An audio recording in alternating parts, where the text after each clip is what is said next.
ఓం శ్రీ రామచంద్ర పరబ్రహ్మణే నమః. భగవద్బంధువులందరకు హృదయపూర్వక నమస్కారాలు. ఓం శ్రీ రామచంద్ర పరబ్రహ్మణే నమః. ఆపదామపహర్తారం దాతారం సర్వసంపదాం లోకాభిరామం శ్రీరామం భూయో భూయో నమామ్యహం. ఓం శ్రీ రామచంద్ర పరబ్రహ్మణే నమః.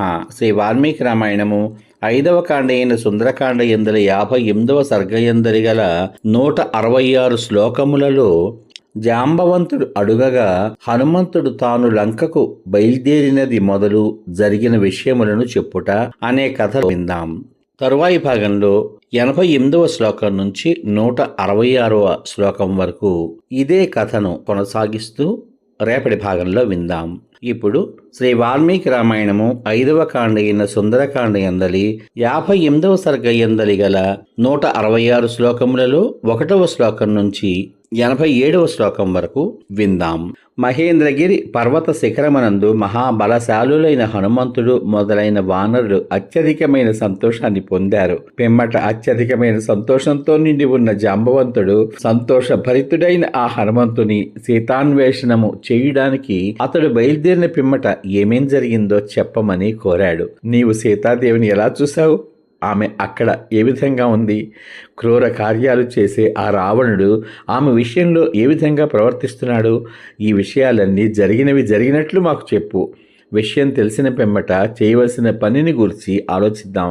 మనం అక్కడికి వెళ్ళిన పిమ్మట ఏ విషయాలు చెప్పాలో, ఏ విషయాలు రహస్యంగా ఉంచాలో బుద్ధిమంతుడవైన నీవు స్పష్టంగా చెప్పు అని అడిగాడు. జాంబవంతుడు ఆ విధంగా ఆజ్ఞాపించగా హనుమంతుడు శరీరం గగుర్పాటు చెందగా తల వంచి సీతాదేవికి నమస్కరించి ఈ విధంగా పలికాడు.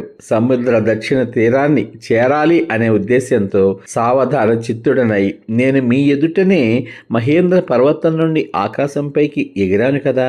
నేను వెళ్ళేటప్పుడు ఒక భయంకరమైన విఘ్నం వంటిది ఏర్పడింది. నాకొక దివ్యము సుందరము అయిన బంగారు శిఖరం కనబడింది. మార్గాన్ని ఆవరించి నిలిచి ఉన్న ఆ పర్వతమును ఒక విఘ్నంగా భావించాను. దివ్యమైన ఆ బంగారు పర్వత శ్రేష్టమును సమీపించిన పిమ్మట దీనిని బ్రద్దలు కొట్టాలి అనే బుద్ధి నాకు కలిగింది. నేను తోకతో కొట్టగా సూర్యుని వంటి ఆ మహాపర్వత శిఖరం 1000 ముక్కలుగా బ్రద్దలైపోయింది. ఆ మహాపర్వతం నా ఉద్యమమును తెలుసుకుని మనస్సుకు ఆనందం కలిగేటట్లుగా మధురమైన వాక్కుతో నాయనా అని పిలిచింది. మహాసముద్రంలో నివసిస్తున్న నేను వాయుదేవుని స్నేహితుడనైన మైనాకుడు అని ప్రసిద్ధుడను. నీకు పినతండ్రి వంటి వాడిని నాయనా. పూర్వం మహాపర్వతాలకు రెక్కలుండేవి. అవి ప్రాణులకు బాధ కలిగిస్తూ భూమి మీద అంతట్నూ సంచరిస్తూ ఉండేవి. పాకాసుర సంహారి అయిన భగవంతుడైన దేవేంద్రుడు ఆ పర్వతముల చరితమును విని వజ్రాయుధం చేత వాటి రెక్కలను 1000 కొలది ముక్కలుగా ఛేదించాడు. మహాత్ముడైన నీ తండ్రి వాయుదేవుడు నన్ను మహాసముద్రంలో పడేటట్లు ఎగరగొట్టి నన్ను మాత్రం మహేంద్రుని బారి నుంచి రక్షించాడు. హనుమంతుడా, నేను రామునికి సహాయం చెయ్యాలి. మహేంద్రునితో సమానమైన పరాక్రమం గల రాముడు ధర్మాన్ని రక్షించేవారిలో శ్రేష్ఠుడు గదా అని అతడన్నాడు. మహాత్ముడైన ఆ మైనాకుని మాటలు విని అతనికి నా కార్యాన్ని తెలిపి నేను ప్రయాణానికి ఉద్యుక్తుడయ్యాను. అతడు కూడా నాకు వెళ్ళడానికి అనుజ్ఞ ఇచ్చాడు.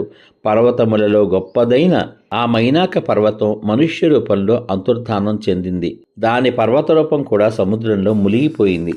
నేను అధికమైన వేగాన్ని అవలంబించి మిగిలిన మార్గాన్ని గ్రహించి వేగంగా చాలాసేపు మార్గంలో ప్రయాణం చేశాను. నేను సముద్ర మధ్యమునందు నాగమాత అయిన సురసాదేవిని చూశాను. ఆమె నాతో, ఓ వానర శ్రేష్ఠ, దేవతలు నిన్ను నాకు ఆహారంగా చూపించారు. అందువలన నిన్ను భక్షిస్తాను. నీవు చాలా కాలానికి నాకు లభించావు అంది. సురస మాటలు విని నేను అంజలి ఘటించి నమస్కరిస్తూ నిలిచి భయం చేత పాలిపోయిన ముఖంతో దశరథ కుమారుడు, లక్ష్మీ సంపన్నుడు, శత్రు సంహారకుడు అయిన రాముడు సోదరుడైన లక్ష్మణునితోనూ సీతతోనూ కలిసి దండకారణ్యాన్ని ప్రవేశించాడు. దుష్ట బుద్ధి అయిన రావణుడు రాముని భార్య అయిన సీతను హరించాడు. నేను రాముని ఆజ్ఞ చేత ఆమె వద్దకు దూతగా వెళ్తున్నాను. రాముని దేశంలోనే నివసిస్తున్న నువ్వు రామునకు సహాయం చేయాలి. లేదా నేను సీతను రాముణ్ణి చూసి నీకు ఆహారంగా నీ ముఖంలో ప్రవేశిస్తాను. నిజంగా ప్రతిజ్ఞ చేసి చెబుతున్నాను అని చెప్పాను. స్వేచ్ఛానుసారం రూపాలు ధరించగలిగిన ఆ సురస నా మాటలు విని నన్నెవడూ దాటిపోజాలడు, ఇది నాకున్న వరం అని పలికింది. 10 యోజనముల పొడవున్న నేను సురస మాటలు విని క్షణకాలంలో 15 యోజనముల విస్తారం ఉండేటట్లు నా శరీరాన్ని పెంచాను. ఆమె తన ముఖమును నా దేహ ప్రమాణమునకు చాలునంతగా చాచింది. ఆ విధంగా చాచిన ముఖాన్ని చూసి నా శరీరాన్ని చిన్నదిగా చేసి ఆ క్షణమునందే బ్రొటనవేలంత ప్రమాణం కలవాణ్ణి అయ్యాను. నేను వెంటనే ఆమె ముఖంలో ప్రవేశించి క్షణకాలములో దాని నుండి బయటకు వచ్చాను. అప్పుడు సురస తన నిజ స్వరూపంతో, సౌమ్యుడైన వానర శ్రేష్ఠ, కార్యసిద్ధి కొరకై సుఖంగా వెళ్ళు, సీతను మహాత్ముడైన రామునితో చేర్చు, సుఖంగా ఉండు, నీ విషయంలో చాలా సంతోషించాను అని పలికింది. నన్ను అక్కడ ఉన్న సకల ప్రాణులు బాగు బాగు అని ప్రశంసించాయి. పిదప నేను గరుత్మంతుని వలె విశాలమైన ఆకాశంలో ఎగిరాను. ఇంతలో నా నీడను ఎవరో పట్టుకున్నారు. నాకేదీ కనబడలేదు. వేగం తగ్గిపోగానే నేను 10 దిక్కులు చూశాను. కానీ నా గమన వేగాన్ని అడ్డగించినది ఏదీ నాకు కనబడలేదు. ఈ ప్రదేశమునందు ఎవరూ కనబడడం లేదే. కానీ నా గమనమునకు ఈ విధంగా విఘ్నం ఎలా కలిగింది, ఏమిటది అని నాకు ఆలోచన వచ్చింది. ఇట్లు ఆలోచిస్తూ నేను కింది వైపు దృష్టి ప్రసరింప చేయగా నీటిలో శయనించి ఉన్న భయంకరురాలైన ఒక రాక్షస స్త్రీ కనబడింది. ఆమె వికటాట్టహాసం చేస్తూ నాతో నిశ్చయంగాను ఏమాత్రం వెరపు లేకుండాను ఈ చెడ్డ వాక్యాన్ని పలికింది. ఓ పెద్ద శరీరం కలవాడా, ఎక్కడికి వెళ్తావు? ఆకలిగా ఉన్న నా శరీరం చాలా కాలం నుండి ఆహారం లేకుండా ఉంది. నాకు ఇష్టమైన ఆహారం అయి ఈ దేహానికి తృప్తి కలిగించు అని పలికింది. తప్పక అట్లే చేస్తాను అని పలుకుతూ నేను ఆమె మాటలకు అంగీకరించి నా దేహమును ఆమె ముఖము ప్రమాణము కంటే అధికంగా ఉండేటట్లు పెంచాను. నన్ను భక్షించడానికై చాలా పెద్దది భయంకరము అయిన ఆమె ముఖం కూడా పెరిగిపోయింది. ఆమెకు నన్ను గూర్చి గాని నేను చేయదలిచిన వికారమును అంటే ఆమెను చంపే ఉపాయమును గూర్చి గాని బాగుగా తెలియలేదు. పెదప నేను మరుక్షణంలో విశాలమైన నా రూపాన్ని చిన్నది చేసి ఆమె గుండెకాయను త్రుంచి తీసుకుని ఆకాశంలోకి ఎగిరాను. పర్వతము వంటి ఆమె హృదయాన్ని నేను ఛేదించి వేయడం చేత ఆమె చేతులు చాపి లవణ సముద్రంలో పడిపోయింది. అప్పుడు ఆకాశమునందు గుమిగూడిన సిద్ధులు, చారణులు హనుమంతుడు భయంకర రాక్షసి అయిన సింహికను శీఘ్రంగా చంపివేశాడు అని అంటూ ఉండగా విన్నాను. నేను ఆ సింహికను చంపి తొందరగా చేయదగిన కర్తవ్యాన్ని గూర్చి మరల స్మరిస్తూ చాలా దూరం ప్రయాణం చేసి వృక్షములచే అలంకరింపబడిన లంకా పట్టణాన్ని, సముద్ర దక్షిణ తీరాన్ని చూశాను. సూర్యుడు అస్తమించిన పిదప నేను భయంకరమైన పరాక్రమం గల రాక్షసులకు కనబడకుండా రాక్షస నివాసమైన లంకా పట్టణం ప్రవేశించాను. నేను నగరంలో ప్రవేశిస్తూ ఉండగా ప్రళయకాల మేఘం వలె ఉన్న ఒక స్త్రీ అట్టహాసం చేస్తూ నా ఎదుట లేచి నిలబడింది.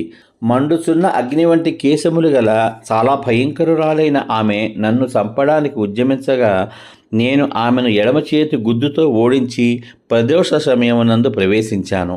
అప్పుడు భయపడిన ఆమె, ఓ వీరుడా, నేను లంకాపురిని, నీవు నన్ను నీ పరాక్రమం చేత జయించావు, అందువలన సకల రాక్షసులను నిశ్శేషంగా జయించగలవు అని పలికింది. అక్కడ నేను రావణుని అంతఃపురానికి వెళ్ళి రాత్రంతా సీత కోసమే వెతికాను గాని మంచి నడుముగల ఆ సీత కనబడలేదు. రావణుని గృహంలో సీత కనబడకపోవడం చేత నేను శోక సముద్రంలో పడి దాని అంతము చూడలేకపోయాను. దుఃఖాక్రాంతుడనైన నేను చుట్టూ దీర్ఘమైన బంగారు ప్రాకారం ఉన్న రావణుని గృహానికి దగ్గరగా ఉన్న ఉత్తమమైన ఉద్యానమును చూశాను. నేను ప్రాకారము దాటి అనేక వృక్షములతో కూడిన ఉద్యానమును చూశాను. అశోకవన మధ్యమనందు పెద్ద సింసుపా వృక్షం ఉంది. దానిని ఎక్కి బంగారు అరటి చెట్ల తోపు చూశాను. సింసుపా వృక్షమునకు దగ్గరనే ఉత్తమమైన శరీర ఛాయ గల యవ్వన మధ్యురాలైన సీతను చూశాను. కమల పత్రముల వంటి కళ్ళుగల ఆమె ముఖము ఉపవాసముల చేత వాడిపోయి ఉంది. ఆమె ఆ వస్త్రమును ఒక్కదానినే చుట్టబెట్టుకుని ఉన్నది. ఆమె కేశములు బూడిద కప్పి శోభావిహీనాలై ఉన్నాయి.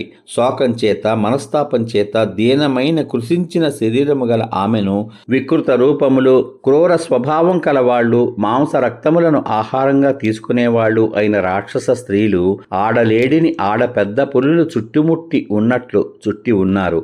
ఆమె భర్త హితమును గూర్చియే ఆలోచిస్తోంది. ఒకే జడతో దీనురాలై భర్తను గూర్చియే ఆలోచిస్తున్న ఆ సీత రాక్షసుల మధ్య ఉంది. వాళ్ళు ఆమెను మాటి మాటికి భయపడుతున్నారు. నేలపైననే శయనిస్తూ రంగు మారిపోయిన ఆమె శిశిరర్తువు నందలి పద్మలతవలే ఉన్నది. ఆమె రావణుని విషయంలో విముఖురాలై మరణించాలి అని నిశ్చయం చేసుకుంది. లేడి పిల్ల కళ్ళ వంటి కళ్ళుగల అట్టి సీతను నేను శీఘ్రంగా ఎట్లో చూడగలిగాను. కీర్తిమంతురాలు రాముని భార్య అయిన ఆ సీత అట్టి స్థితిలో నాకు కనబడింది. నేను ఆమెను చూస్తూ ఆ శంసుపా వృక్షం పైననే ఉండిపోయాను. ఇంతలో రావణుని గృహంలో వడ్డాణముల ధ్వనితోనూ అందెళ్ల ధ్వనితోనూ కలిసిన చాలా గంభీరమైన కోలాహలం వినబడింది. అప్పుడు నేను చాలా భయపడి నా రూపాన్ని చిన్నదిగా చేసుకుని దట్టమైన శంసుపా వృక్షము మీద పక్షి వలె దాగి ఉన్నాను. ఇంతలో మహాబలశాలి అయిన రావణుడు అతని భార్యలు సీత ఉన్న ప్రదేశానికి వచ్చారు. సీత ఆ రావణుని చూసి తొడలను బాహువులచే దగ్గరగా ముడుచుకుని బాహువుల చేత దగ్గరగా ముడుచుకుని బలిసిన స్తనములను బాహువులచే ఆచ్ఛాదించుకున్నది. ఆమె చాలా దిగులు చెంది భయపడుతూ రక్షకులెవ్వరూ లేక ఇటు అటు వణికిపోతోంది. ఈ విధంగా చాలా దుఃఖితురాలై దైన్యంతో ఉన్న ఆమెతో రావణుడు తల క్రిందికి వంచి నేలపై వ్రాలి, నన్ను అంగీకరించు అంటూ, గర్వితురాలైన సీత, నీవు దర్పం చేత నన్ను అంగీకరించకపోతే 2 మాసముల గడువు దాటిన పిమ్మట నీ రక్తాన్ని త్రాగుతాను అని పలికాడు. దుర్బుద్ధి అయిన రావణుడు పలికిన ఈ మాటలు విని సీత చాలా కోపించినదై ఉత్తమమైన వాక్యాన్ని పలికింది. ఓ రాక్షసాధమా, అమితమైన తేజస్సు గల రాముని భార్యను, ఇక్ష్వాకు వంశానికి ప్రభువైన దశరథుని కోడల్ని అయిన నా విషయంలో ఈ విధంగా ఆడకూడని మాట్లాడుతున్న నీ నాలుక ఎందుకు పడిపోవడం లేదు? నా భర్త దగ్గర లేనప్పుడు ఆ మహాత్ముడు చూడకుండా నన్ను అపహరించి తీసుకుని వచ్చిన నీ పరాక్రమం అత్యల్పమైనది. నీకు రాముడికి పోలికే లేదు. నీవు రాముడికి దాసుడిగా ఉండడానికి కూడా తగవు. రాముడు యాగాలు చేసేవాడు, సత్యవాది, యుద్ధములలో ప్రశంసలు అందుకున్నవాడు. రావణుడు జానకి పలికిన ఈ పరుషవాక్యాలు విని కోపంతో చితలో ఉన్న అగ్ని వలె వెంటనే మండిపడ్డాడు. అతను క్రూరములైన నేత్రాలు పెద్దవి చేసి కుడి పిడికిలి ఎత్తి సీతను చంపడానికై ఉద్యమించాడు. అది చూసి అక్కడ ఉన్న స్త్రీలందరూ హాహాకారాలు చేశారు. అప్పుడు దురాత్ముడైన ఆ రావణుని భార్య అయిన ఉత్తమురాలైన మండోదరి స్త్రీల మధ్య నుంచి శీఘ్రంగా ముందుకు వచ్చి అతన్ని నివారించింది. మన్మథ పీడితుడైన అతనితో ఆమె మధురంగా, మహేంద్రునితో సమానమైన పరాక్రమం కలవాడా, నీకు ఈ సీతతో ఏమిటి పని? నీవు దేవకన్యలతోనూ గంధర్వ కన్యలతోనూ యక్ష కన్యలతోనూ కూడి క్రీడించు. నీకు సీతతో ఏం ప్రయోజనం అని పలికింది. పిమ్మట ఆ స్త్రీలందరూ కలిసి మహాబలవంతుడైన ఆ రాక్షసుని అనుగ్రహింపచేసుకుని వెంటనే గృహంలోకి తీసుకువెళ్లారు. రావణుడు వెళ్లిపోయిన పిదప వికృతములైన ముఖములు గల రాక్షస స్త్రీలు, క్రూరములు, చాలా దారుణములు అయిన మాటలతో సీతను భయపెట్టారు. జానకి ఆ రాక్షస స్త్రీల మాటలను గడ్డి పరకను వలె నిర్లక్ష్యం చేసింది. ఆ స్త్రీల గర్జనలన్నీ సీత విషయంలో వ్యర్థమైపోయాయి. పచ్చి మాంసం తినే ఆ రాక్షస స్త్రీలు తమ గర్జనలు వ్యర్థం అవడం చేత ఏమీ చేయజాలక గొప్పదైన ఆ సీత నిశ్చయాన్ని రావణునికి తెలిపారు. పిమ్మట ఆ స్త్రీలందరూ కలిసి సీత మనసు మార్చే ఆశ వదులుకుని ఆ ప్రయత్నం మానివేసి సీత చుట్టూ పండుకుని నిద్రించారు.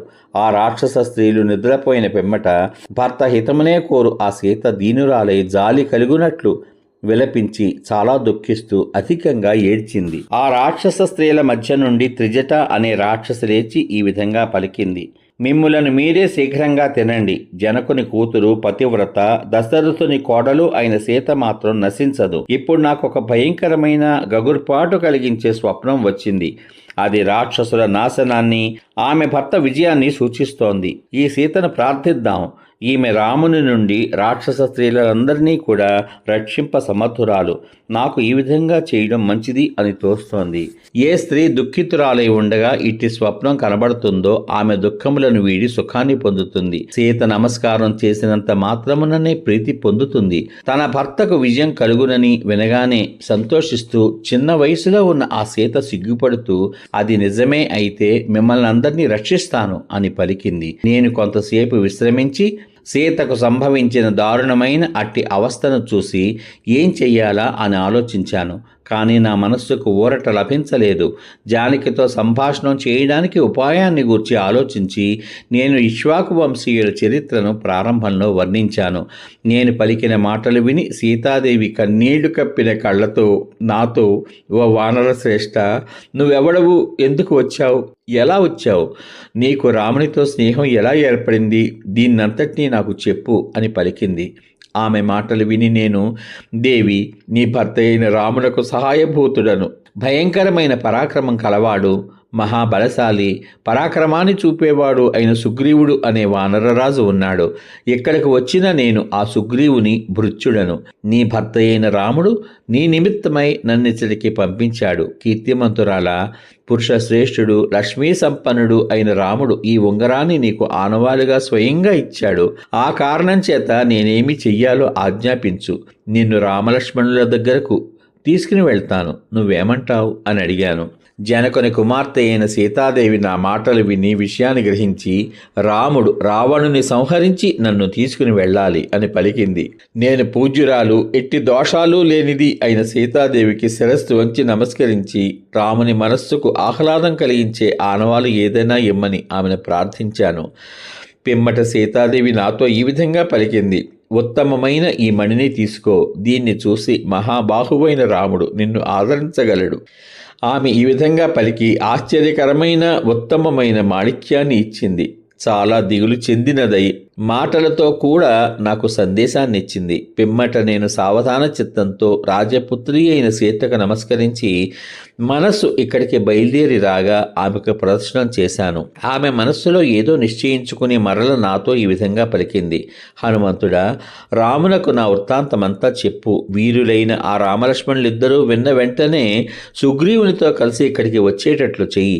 రామలక్ష్మణులు రాకపోతే నా జీవితం 2 మాసములు మాత్రమే ఉంటుంది. అటుపై రాముడు నన్ను చూడజాలడు, చూడలేడు. అట్టి నేను అనాథురాలను వలె మరణిస్తాను. జాలి కొలిపే ఆ మాట వినగానే నాకు చాలా కోపం కలిగింది. పిమ్మట నేను తర్వాత చేయవలసిన మిగిలిపోయిన పనిని గురించి ఆలోచించాను. అప్పుడు నా శరీరం పర్వతంతో సమానంగా పెరిగింది. యుద్ధాన్ని కోరుతూ ఆ వనాన్ని నశింప చేయడానికి ప్రారంభించాను. వికృతములైన ముఖములు గల రాక్షస స్త్రీలు, నిద్ర నుంచి లేచి భయంతో పారిపోతున్న మృగములు, పక్షుల గల వెలకొట్టబడిన వనాన్ని చూశారు. ఆ రాక్షస స్త్రీలు ఆయా ప్రదేశాల నుంచి వచ్చి వనంలో నన్ను చూసి వెంటనే వెళ్ళి రావణుని, మహాబలవంతుడవైన ఓ రాజా, దురాత్ముడైన వానరుడు నీ పరాక్రమాన్ని గూర్చి తెలియక ప్రవేశింపశక్యం కాని నీ ఉద్యానమును విరచివేశాడు. నీకు అపకారం చేసిన ఆ దుర్బుద్ధి గల వానరుడు నాశనం పొందినట్లు వెంటనే వానిని సంహరించడానికి ఆజ్ఞాపించు అని ప్రార్థించారు. రావణుడు ఆ మాటలు విని తన మనస్సును అనుసరించి ప్రవర్తించేవారు, జయింప శక్యం కానివారు అయిన కింకరులు అనే రాక్షసులను నన్ను వధించడానికే పంపాడు. నేను ఆ వనమునందు సోలములు, ముద్గరములు ధరించి వచ్చిన ఆ 80,000 కింకరులను పరిహతో చంపివేశాను. ఆ రాక్షసులలో సావగా మిగిలిన వాళ్ళు శీఘ్రంగా పరిగెత్తి వెళ్ళి ఆ మహాసైన్యమంతా నశింప చేయబడింది అని రావణునకు తెలిపారు. అప్పుడు నాకు ఒక ఆలోచన కలిగింది. అక్కడ ఉద్యానములోని ప్రధానమైన ప్రాసాదమును అనగా చైత్య ప్రాసాదమును ఆక్రమించి అక్కడ ఉన్న రాక్షసులను స్తంభంతో చంపి లంకకే అలంకారమైన ఆ ప్రాసాదాన్ని నశింపచేశాను. పిమ్మట రావణుడు ఘోరములైన రూపములతో భయంకరుడుగా ఉన్న అనేక రాక్షసులతో ప్రహస్తుని కుమారుడైన జంబుమాల్ని ఆజ్ఞాపించగా యుద్ధమునకు వచ్చిన ఆ రాక్షసుని పరివార సహితంగా భయంకరమైన పరిహతో సంహరించాను. రాక్షసాధిపతి అయిన రావణుడు అతని మరణాన్ని విని మహాబలవంతులైన మంత్రిపుత్రులను కాలిబంటుల సైన్యంతో నాతో యుద్ధానికే పంపించాడు. నేను వారందరినీ కూడా ఆ పరిహతోనే చంపివేశాను. రావణుడు శీఘ్రంగా పరాక్రమం చూపించే ఆ మంత్రిపుత్రులు యుద్ధంలో మరణించారని విని శూరులైన 5 సేనానాయకుల్ని పంపించాడు. నేను సైన్య సహితంగా ఆ మంత్రిపుత్రులను అందరినీ చంపివేశాను. అప్పుడు రావణుడు మహాబలవంతుడు తన పుత్రుడు అయిన అక్షకుమారుని చాలామంది రాక్షసులతో కూడా పంపించాడు. మండోదరి పుత్రుడు, యుద్ధంలో నేర్పుగలవాడు అయిన ఆ అక్షకుమారుడు కత్తి, డాలు ధరించి ఆకాశంపైకి ఎగరగా హఠాత్తుగా అతని పాదాలు పట్టుకుని అనేక పర్యాయాలు త్రిప్పి నేలకు వేసి కొట్టి ముద్ద అయ్యేటట్లు చేశాను. ఆ రావణుడు యుద్ధమునందు అక్షకుమారుడు మరణించినట్లు విని చాలా కోపించిన వాడై బలవంతుడు, యుద్ధంలో చెడ్డ అహంకారం గలవాడు అయిన ఇంద్రజిత్తు అనే మరొక కుమారుని పంపించాడు. నేను యుద్ధంలో ఆ సైన్యాన్నంతటినీ కూడా జయించి రాక్షస శ్రేష్ఠుడైన ఇంద్రజిత్తును కాంతి విహీనునిగా చేసి చాలా సంతోషం పొందాను. ఆ ఇంద్రజిత్తును గర్వంతో తీవ్ర స్వభావులైన వీరులతో కూడా ఎంతో నమ్మకంతో రావణుడే పంపించాడు. ఇంద్రజిత్తు తన సైన్యం నశించిపోవడం చూసి నేను ఎదిరింప శక్యం కానివాడను అనే విషయాన్ని కూడా తెలుసుకుని ఎక్కువ వేగాన్ని చూపిస్తూ నన్ను బ్రహ్మాస్త్రంతో బంధించాడు.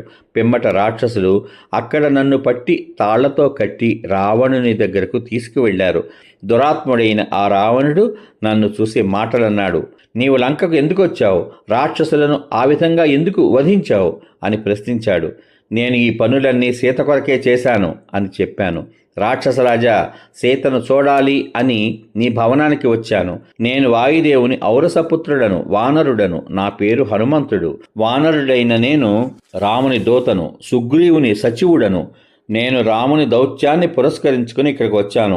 మహా తేజస్శాలి అయిన ఆ సుగ్రీవుడు నీ కుశలం అడిగాడు. ధర్మ అర్థ కామములకు అనుకూలమైన లాభకరమైన హితవచనాన్ని కూడా చెప్పాడు. ఉన్నతములైన వృక్షములతో నిండిన ఋష్యమూక పర్వతమునందు నివసిస్తూ ఉండగా యుద్ధంలో గొప్ప పరాక్రమం గల రాముడు నాకు మిత్రుడయ్యాడు.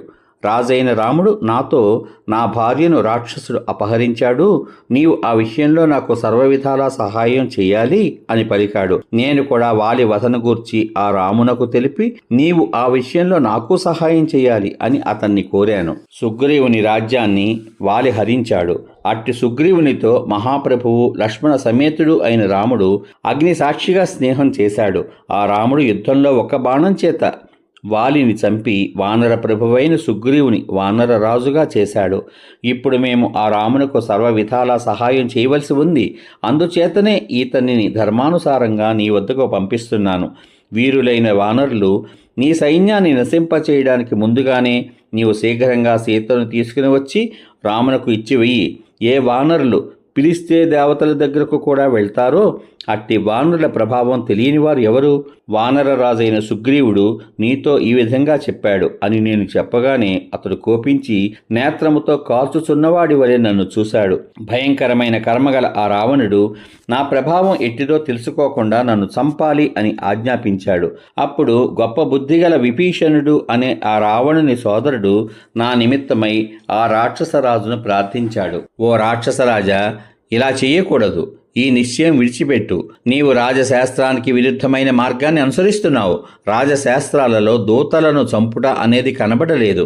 హితాన్ని చెప్పే దూత యథార్థాన్ని తెలుసుకోవాలి. ఎంత అపరాధం చేసినా సరే దూతకు ఏదైనా వైరూప్యం అనగా అవయవ ఖండనాధికములు అని చెప్పబడింది గాని శాస్త్రములలో దూతను చంపుట విధింపబడలేదు. రావణుడు విభీషణుని మాటలు విని ఇతని తోక కాల్చివేయండి అని రాక్షసులను ఆజ్ఞాపించాడు. వెంటనే రాక్షసులు జనపనార గుడ్డలతోనూ చినిగిపోయిన నూలు బట్టలతోనూ నా తోక అంతటా చుట్టబెట్టారు. సన్నాహాలు పూర్తి చేసిన తీవ్రమైన పరాక్రమం గల ఆ రాక్షసులు నన్ను కర్రలతోనూ పిడికిళ్లతోనూ కొడుతూ అనేకములైన పాశముల చేత బంధింపబడి రాక్షసుల చేత కదలకుండా చేయబడిన నా పుచ్చమును కాల్చారు. పిమ్మట శూరులైన ఆ రాక్షసులు బంధింపబడి అగ్ని చేత చుట్టబడిన నన్ను నగర ద్వారం వద్దకు తీసుకుపోయి నన్ను గూర్చి రాజమార్గంలో ఘోషణ చేశారు. నేను చాలా పెద్దదైన రూపాన్ని మరల చిన్నదిగా చేసి ఆ బంధమును విడిపించుకుని స్వాభావిక స్థితిని పొంది మరల ఆ ఇనుప పరిగెను తీసుకుని ఆ రాక్షసులందరినీ చంపివేశాను. పిమ్మట వేగంగా నగర ద్వారంపైకి దూకాను. ప్రజ్వలించుచున్న పుచ్చము చేత రుజువులతోనూ ప్రాకారములతోనూ గోడలతోనూ కూడిన ఆ నగరాన్ని ప్రళయకాలమునందలి అగ్ని ప్రజలను దహించి వేసినట్లు ఏమాత్రం కంగారు పడకుండా కాల్చివేశాను. లంక కాలిపోయింది కాబట్టి సీత కూడా కాలిపోయే ఉంటుంది, సందేహం లేదు. నేను రాముని ఈ మహాకార్యాన్ని వ్యర్థం చేశాను. ఈ విధంగా శోకాక్రాంతుడనై నేను చింత పొందాను. పిమ్మట జానకి దహింపబడలేదు అని ఆశ్చర్యంతో మాట్లాడుతున్న చారణుల మంగళకరములైన అక్షరములు గల వాక్కును విన్నాను. ఆశ్చర్యకరమైన ఆ మాటలు విన్న పిమ్మట నాకు జానకి దహింపబడి ఉండదు అనే ఆలోచన కలిగింది. కొన్ని సుశకునములను బట్టి కూడా అట్లు ఊహించాను. నా తోక కాల్చబడుతున్నా కూడా అగ్ని నన్ను దహించడం లేదు. నా హృదయం కూడా సంతుష్టంగా ఉంది. వాయువులు మంచి గంధాన్ని ప్రసరింపచేస్తున్నాయి. పూర్వము సఫలములుగా చూపబడిన ఆ శకునముల చేతను గొప్ప గుణములు గల కారణముల చేతను తప్పక యథార్థములైన ఋషుల వాక్యముల చేతను నా మనస్సు సంతోషించింది. సీతను మరల చూసి ఆమె అనుజ్ఞ పొంది పిమ్మట అరిష్ట పర్వతమును మరల చేరి మిమ్మల్ని చూడాలి అనే కోరికతో మరల ఎగురుట అనగా సముద్ర లంఘనం ప్రారంభించాను. పిమ్మట నేను వాయు, చంద్ర, సూర్య, సిద్ధ గంధర్వులచే సేవింపబడే ఆకాశ మార్గాన్ని అవలంబించి ఇక్కడ మిమ్మల్ని చూశాను. రాముని ప్రభావం చేత, మీ తేజస్సు చేత సుగ్రీవుని కార్యాన్ని సాధించడానికి నేను అన్ని పనులు చేశాను. నేను అక్కడ ఈ కార్యాలన్నింటినీ తగు విధంగా చేశాను. నేను చేయగా మిగిలిన కార్యమంతా మీరు చెయ్యండి అని హనుమంతుడు జాంబవంతునితో పలికాడు. సమాప్తం. ఇంతవరకు మీరు శ్రీ వాల్మీకి రామాయణం 5వ కాండైన సుందరకాండయందలి 58వ సర్గయందలి గల 166వ శ్లోకం వరకు గల అన్ని శ్లోకముల యొక్క వచన భావసారాన్ని జాంబవంతుడు అడుగగా హనుమంతుడు తాను లంకకు బయలుదేరినది మొదలు జరిగిన విషయములను చెప్పుట అనే కథగా విన్నారు. రేపటి భాగంలో శ్రీ వాల్మీకి రామాయణము 5వ కాండ అయిన సుందరకాండయందలి 59వ సర్గయందలి గల 36 శ్లోకముల యొక్క వచన భావసారాన్ని హనుమంతుడు సీత దురవస్థను వర్ణించి చెప్పి లంకను ఆక్రమించుటకై వానరులను ప్రోత్సాహపరచుట అనే కథగా వింటారు. ఓం శ్రీ రామచంద్ర పరబ్రహ్మణే నమః. శ్రీరామ రామ రామేతి రమే రామే మనోరమే సహస్రనామ తత్తుల్యం రామనామ వరాననే. ఓం శ్రీ రామచంద్ర పరబ్రహ్మణే నమః. సర్వే జనా సుఖినో భవంతు. శుభమస్తు. స్వస్తి.